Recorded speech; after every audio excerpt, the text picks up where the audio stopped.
Kita akan lanjutkan untuk teknik penjahitan robekan perineum derajat 1 dan 2.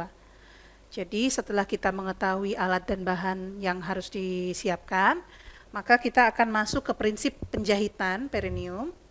Yang pertama, mengapa harus dijahit? Yaitu satu, untuk mengontrol perdarahan. Kedua, untuk meminimalisir risiko infeksi pada perineum. Ketiga, mempercepat penyembuhan. Selanjutnya adalah untuk melakukan aproksimasi atau mendekatkan tepi luka tanpa adanya tension atau tegang yang lebih berlebihan, ya. Kenapa kalau berlebihan? Jadi kalau kita terlalu menarik atau melakukan jahitan yang terlalu kencang, terlalu ketat, maka akan dapat terjadi devaskularisasi dari pembuluh darah yang ada di area jaringan tersebut. Nah, robekan kita tadi sudah tahu bahwa pada umumnya perineum, vagina, dan otot-otot perineum serta kulit itu akan sembuh sempurna dalam 2 minggu. Nah, sebaiknya memang setelah persalinan apabila terjadi robekan itu segera dijahit, tidak menunggu terlalu lama, ya, karena nanti mungkin akan terjadi reaksi jaringan yang kalau kita tunggu terlalu lama akan menyulitkan kita untuk merekonstruksi dan hasilnya juga akan tidak ideal. Yang selanjutnya adalah kita harus melakukan penjahitan dan pastikan bahwa tidak ada dead space di antara jaringan itu. Jadi kita pastikan semua jaringan itu sudah teraproksimasi atau berdekatan, ya, dengan baik. Dan selanjutnya kalau memang diperlukan, misalnya pada robekan perineum derajat 3 dan 4, maka kateter 24 jam mungkin diperlukan, ya, untuk memantau produksi urin, dan juga nanti mungkin kalau dia derajat 3 dan 4 ini berhubungan juga dengan adanya cedera pada kandung kencing. Dan jangan lupa juga pada saat setelah melakukan suatu prosedur penjahitan, lakukan pemeriksaan dan penghitungan alat-alat dan bahan yang telah digunakan. Jangan sampai ada alat atau bahan seperti kasa yang tertinggal di dalam vagina. Nah, prinsip penjahitan pertama adalah penegakan diagnosis terlebih dahulu. Kita pastikan dulu apakah perineum ini mengalami robekan derajat 1, derajat 2, 3, atau 4. Pemeriksaan rektal atau colok dubur ini untuk memastikan bahwa jaringan mukosa ani itu intak atau tidak intak, ya. Tentu saja Anda harus perhatikan bahwa pemeriksaan ini setelah melakukan pemeriksaan colok dubur ini harus mengganti sarung tangan dengan yang steril untuk melakukan penjahitan. Kemudian cahaya dan visualisasi harus baik, tempatnya harus nyaman, posisinya harus ergonomis untuk menjahit, peralatan dan alat dan bahan itu harus sudah tersedia, jenis benang tadi kita sudah bahas, ya, dan anestesi harus cukup. Kita gunakan lidokain, infiltrasi, dan jangan ragu-ragu misalnya diperlukan tambahan lidokain, diberikan saja, karena kadang-kadang ambang nyeri satu pasien dengan pasien yang lain itu berbeda-beda. Mungkin ada yang cukup dengan 1 lidokain, 1 ampul, 2 ml, ada juga yang mungkin harus 2 atau bahkan 3, ya. Nah, kita berkenalan dulu dengan beberapa teknik penjahitan. Saya rasa mungkin Anda semua sudah familiar dengan teknik penjahitan interrupted atau satu-satu, ya. Sering digunakan untuk penjahitan kulit menggunakan benang non-absorbable yang hitam, ya, warnanya, yaitu silk. Kemudian ada juga jenis jahitan yang menggunakan jahitan jelujur atau continuous non-locking, ya. Jadi ada continuous non-locking yang tidak terkunci dan ada continuous locking atau jelujur terkunci. Yang ketiga adalah subkutikuler. Subkutikuler ini artinya di bawah kulit.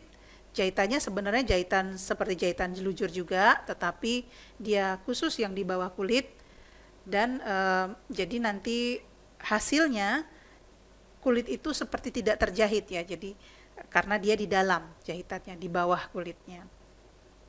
Nah, dari Cochrane Systematic Review ini menyebutkan bahwa teknik penjahitan continuous atau jelujur itu dibandingkan dengan interrupted atau satu-satu untuk penjahitan kulit perineum itu menyebabkan lebih sedikit nyeri pada 10 hari postpartum. Artinya kita menggunakan jelujur ini lebih baik karena nyerinya lebih rendah dibandingkan penjahitan kulit luar ya, yang satu-satu tadi. Baik, ini mungkin prinsip penjahitan secara umum ya, kita ingat-ingat lagi bahwa penjahitan itu ini harus masuk jarumnya tegak lurus terhadap permukaan jaringan yang akan kita jahit. Ini contohnya adalah penjahitan kulit ya. Tetapi kalau Anda menjahit vagina, menjahit otot-otot perineum, itu juga sama prinsipnya. Jadi jarum harus masuk tegak lurus terhadap jaringan yang akan dijahit. Jika penjahitan akan diteruskan, ya seperti jelujur, maka ambil jarum dalam posisi siap pakai. Artinya siap pakai itu adalah needle holder berada sepertiga dari shaft atau pangkal dari jarumnya. Ya, seperti biasa, itu Anda pegang dengan pinset kirurgis jarumnya, kemudian pada saat keluar dari jaringan langsung dijepitkan lagi pada sepertiga dari pangkal jarum. Ya, jadi itu namanya posisi siap pakai. Jika tidak akan diteruskan, artinya kita sudah selesai menjahit dan tinggal disimpul, maka jarum jaringan diambil dengan posisi supine. Mengapa dengan posisi supine? Nanti untuk melanjutkan dengan simpul atau dipotong. Ya. Nah, nanti ada prinsip-prinsip khusus pada masing-masing teknik penjahitan, tetapi untuk jahitan perineum ini nanti kita akan menggunakan jahitan jelujur, ya, tidak terkunci. Slide. Nah, kita ini untuk mengingat-ingat saja ya, pada kondisi tertentu penjahitan perineum ini bisa juga dilakukan penjahitan yang interrupted ya, artinya bisa juga Anda menggunakan benang non-absorbable pada perineum. Ya, misalnya dalam kondisi infeksi atau adanya dehisensi ya, jadi rehecting ulang ya, menjahit ulang pada kasus dehisensi. Tetapi kalau secara rutin, misalnya ini terjadi postpartum dan kemudian langsung kita lakukan penjahitan, maka kita menjahitnya dengan jelujur dan subkutikuler. Ini prinsipnya kalau pada jahitan interrupted atau terputus atau jahitan satu-satu, maka ketebalan luka, ini misalnya X ya, maka lebar dari jahitan ini adalah 2X. Anda lihat di sini ya, X dan X. Kemudian jaraknya itu adalah 2X juga. Ya. Kita pastikan juga bahwa masuknya jarum dan benang ke dalam jaringan itu harus sampai dasarnya. Tidak boleh ada dead space. Ini seperti gambar yang ini. Dia memperlihatkan bahwa ini sampai ke dasarnya, ya, tidak boleh ada dead space, artinya hanya menjahit separuh dari kedalaman itu tidak boleh. Nah, kita akan berkenalan lebih jauh tentang teknik jelujur atau continuous tadi, ya. Jahitan pertama itu kita lakukan di puncak robekan. Jadi kalau perineum ini, jahitan perineum, kita akan mulai menjahit dari vagina. Kita tentukan dulu puncak dari lukanya, ujung luka di vagina. Maka kemudian kita ambil titik kranial dari ujung jahitan, ujung luka tersebut ya, sekitar 0,5 cm. Kemudian kita jahit ya. Jadi nanti yang akan saya jelaskan di sini nanti kita akan lihat juga di video dan juga akan kita latihkan di Skis Lab, jadi supaya lebih jelas ya. Kita buat simpul di situ. Nah, kemudian kita jahit ke arah himen, ya, continuous non-locking, jelujur tidak terkunci. Kemudian itu kita sudah menyelesaikan satu bagian yaitu vagina. Kita menjahit vagina sampai dengan cincin himen. Ya. Kemudian kita akan transisi ke arah otot-otot perineum, itu adalah bagian yang kedua. Nanti kita akan masukkan jarumnya ke arah otot perineum. Kemudian otot perineum kita juga akan jahit secara jelujur, tidak terkunci. Ya. Jadi nanti akan ada juga teknik yang kita menjahit ototnya terlebih dahulu, kemudian baru secara continuous ya. Jadi ini yang pertama adalah yang langsung dijahit secara jelujur tidak terkunci. Nah, setelah otot perineum kita jahit, yang ketiga itu kita menjahit di bawah kulit perineum atau subkutis. Nah, jadi ada 3 ya, vagina, otot perineum, dan subkutis. Ini untuk jahitan derajat 2. Untuk derajat 3 dan 4 itu nanti mungkin lebih complicated dan biasanya akan disarankan untuk dirujuk ya kepada dokter SPOG. Di sini harus ada asisten, mengapa? Karena pada saat kita menjahit mungkin kita memerlukan bantuan untuk membersihkan darah yang terus mengalir ya, untuk membantu kita membuka bagian vaginanya kalau kita tidak menggunakan retraktor. Kemudian benang tidak boleh terlalu kendor, tidak boleh juga terlalu tegang atau terlalu kuat ditariknya. Nah, pengambilan jarum siap pakai tadi adalah prinsip untuk penjahitan pada jaringan apapun ya. Nah, ini sekilas tadi yang sudah saya sebutkan. Untuk gambar yang pertama Anda lihat ya, yang di bagian A itu loose continuous non-locking stitch to vaginal wall. Jadi ini contohnya ya, setelah kita lakukan simpul di atas, di bagian atas, kemudian kita ke arah cincin himen, ini continuous. Nah, gambar yang sebelah kiri ini adalah menunjukkan ada bagian benang yang di dalam ya seperti itu, ada yang di atas. Jadi dia jelujur terus ya, tidak satu-satu.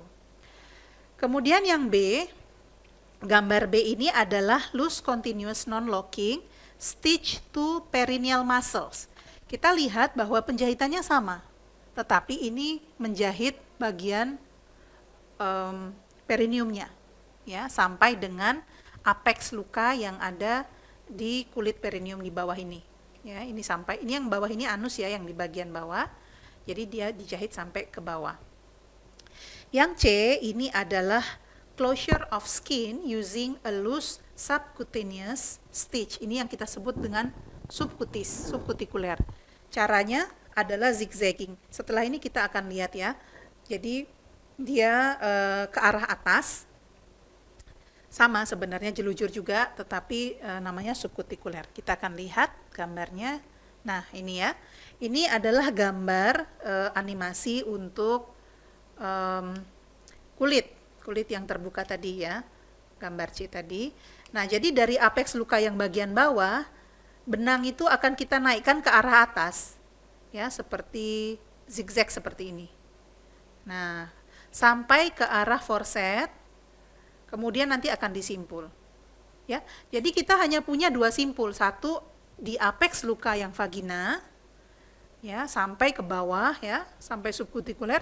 Kemudian kita kembalikan lagi ke vagina, kranial dari himen, kemudian kita simpul lagi di situ. Jadi satu benang itu nanti untuk menjahit semua jaringan sampai selesai dan simpulnya 2 di dalam vagina. Ya. Jadi ini teknik subkutikulernya ya. Saya rasa mungkin kalau sulit untuk membayangkan nanti bisa dibantu dengan video, kemudian kita akan berlatih secara langsung. Nah, jadi ini tadi prinsipnya ya, yang kita jahit itu ada 3 jaringan ini, dinding vaginanya, otot perineum, dan juga kulit. Untuk robekan derajat 1 dan laserasi labia ini tergantung apakah perlu penjahitan atau tidak. Kalau tidak perdarahan maka tidak perlu penjahitan ya. Untuk laserasi derajat 1 kan hanya kulit, kemudian sebagian mukosa vagina ya. Atau labianya justru yang laserasi tapi perineumnya intak. Nah, kita lihat-lihat dulu. Kalau tidak ada perdarahan mungkin tidak perlu kita jahit. Dan harus diberitahu kepada pasiennya. Nah, kalau misalnya perlu dijahit, tetap kita lakukan prinsip menggunakan lidokain, walaupun itu di labia. Nah, justru di labia sangat superficial dan nyerinya sangat nyeri, ya. Jadi tetap kita lakukan infiltrasi lidokain. dalam satu ampul lidokain itu ada lidokain 2% itu um, 2 ml ya, sehingga kita bisa menggunakan sampai dengan 10 ampul sebenarnya kalau diperlukan untuk infiltrasi. Ya.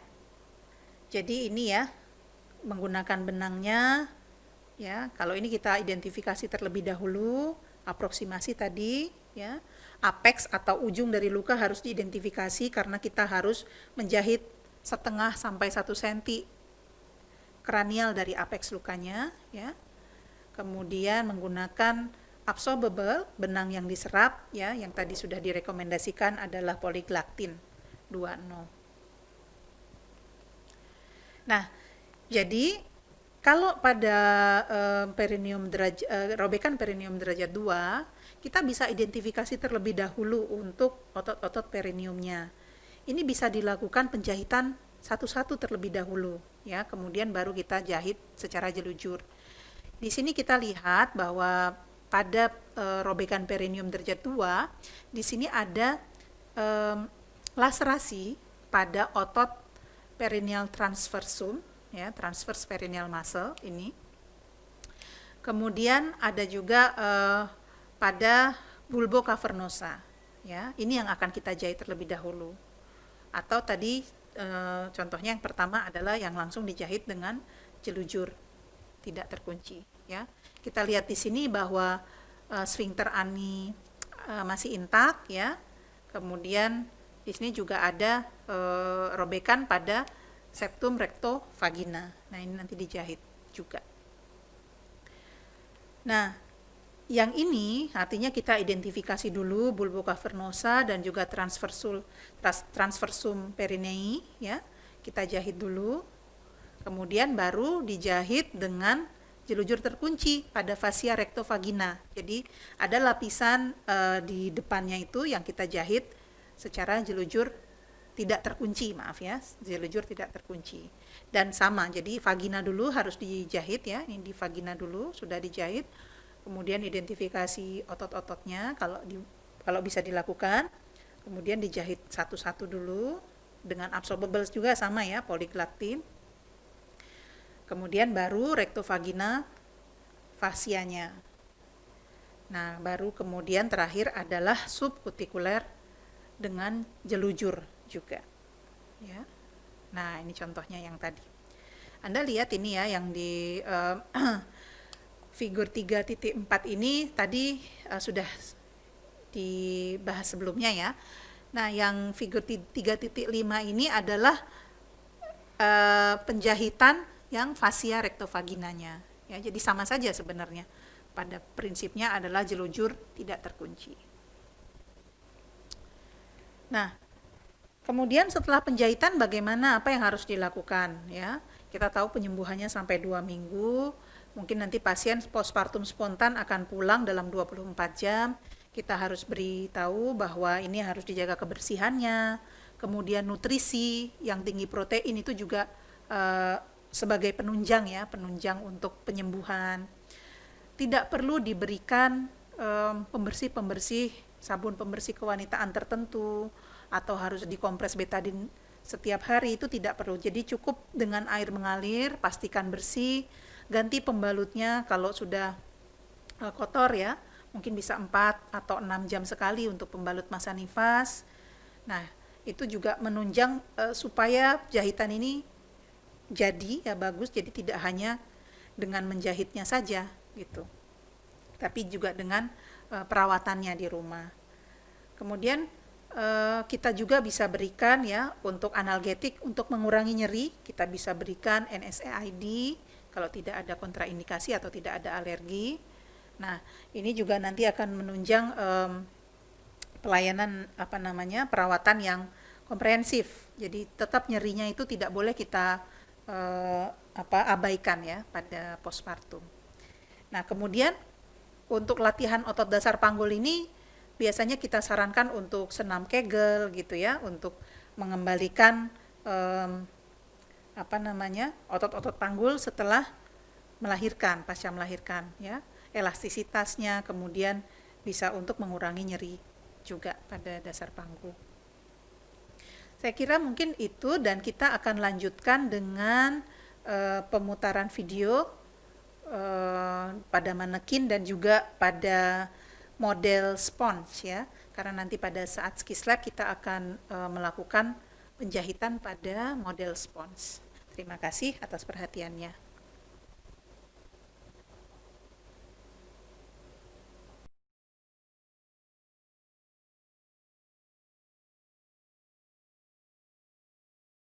First-degree tears may heal spontaneously, but will need to be sutured if they are bleeding.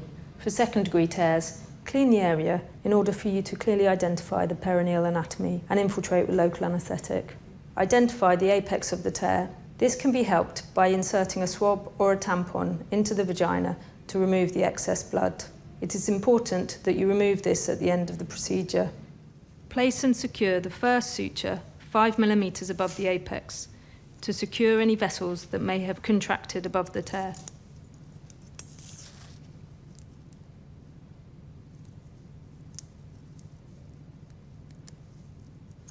Repair the posterior vaginal wall with a loose, continuous, non-locking suture from the apex to the fourchette or hymenal remnants.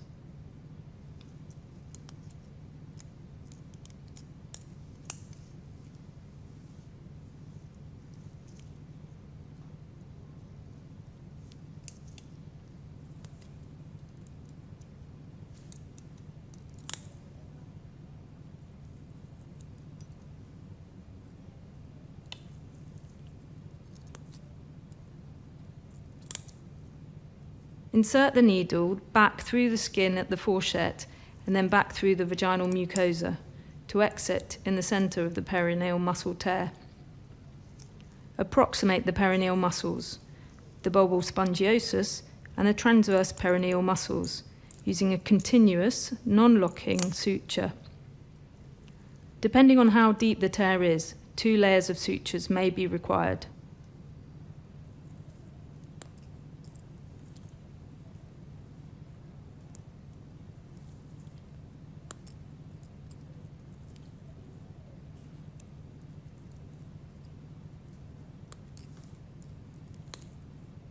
By this point, hemostasis should have been achieved. Bring the suture out at the apex of the skin and close the skin using subcuticular sutures.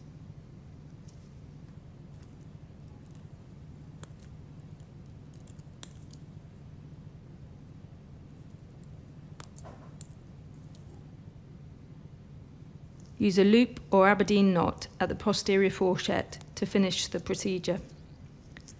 Subcuticular sutures associated with less pain than sutures that penetrate the skin. Remember not to use any undue tension, as this can result in chronic pain. Finish off the procedure by counting your swabs and equipment and carrying out a vaginal and rectal exam to ensure adequacy of the repair and that no suture is palpable in the rectum.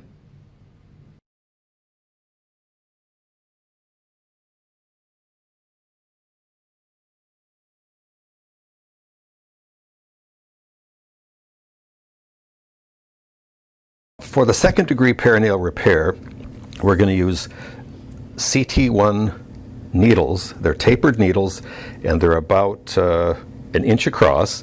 You can use common Vicryl, typically 2.0 or 3.0 for this repair. The first suture, it should be above the vaginal laceration and inserted this way, and this creates hemostasis for the rest of the incision. And you want to tie that up. We'll leave it untied at the moment, but 3 knots, square knots, to anchor that suture would be important. The next suture moves down about 1 centimeter, reaches in, and comes up. And these are locking, simple locking sutures. So we want to include that on this simulation. Again, move down 1 centimeter, back from the edge of the laceration about 1/2 centimeter, and take a full bite and pull it through so it locks. The next bite's going to go right into the hymeneal ring, but this one's not going to go through and through. This is a transition stitch. We're going to go through the hymeneal ring and deep into this laceration and come out inside the laceration. So now we're working inside the laceration. So we've transitioned from the vaginal wall to deep inside the perineal muscles. Go straight across and then come out on that red dot. That's the perineal body. These are not locking. Carry it across. And again, this one goes all the way across to the other perineal body and deep into the laceration. This is where you move forward. Move forward, which means in this direction to advance your repair. And you don't have to pull these very tightly or snug them up later. There's always a little edema in the perineal area postpartum, so you don't want these to be overly tight. Go straight across, come up a couple millimeters from the surface of the skin, like that. Now we're going to transition to subcuticular. We've closed most of the laceration. We're going to go straight across, and if you wonder where straight across is, just lay your suture across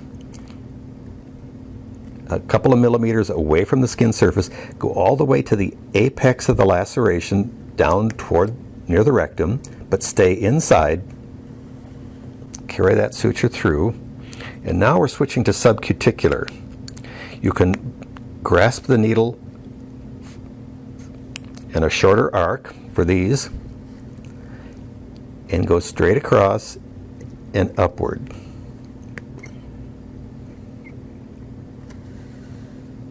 This will pull the edges of the skin together nicely.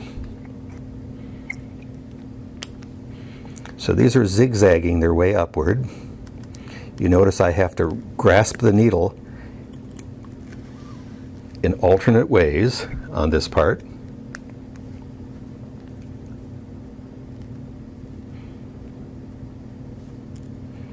And stay close to the skin, or a millimeter or two under the skin.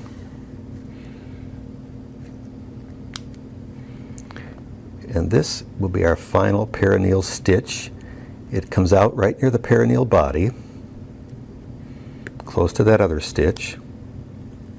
Carry it through. And now we're going to transition back into the vagina. So go right across through that to that perineal stitch, come out the hymen. You're right on the hymeneal line now. Now we're back inside the vagina. Now a final stitch for knot tying. Go directly across, right on the hymeneal ring, and bring the stitch all the way through. And now we have a loop for tying. And it's just a simple tie with 4 knots. This is vicryl, so one of the knots should be a double knot, double loop. Vicryl tends to untie itself. I won't tie it tight because I'd like to recover this suture for the next student, but that's exactly how we do it.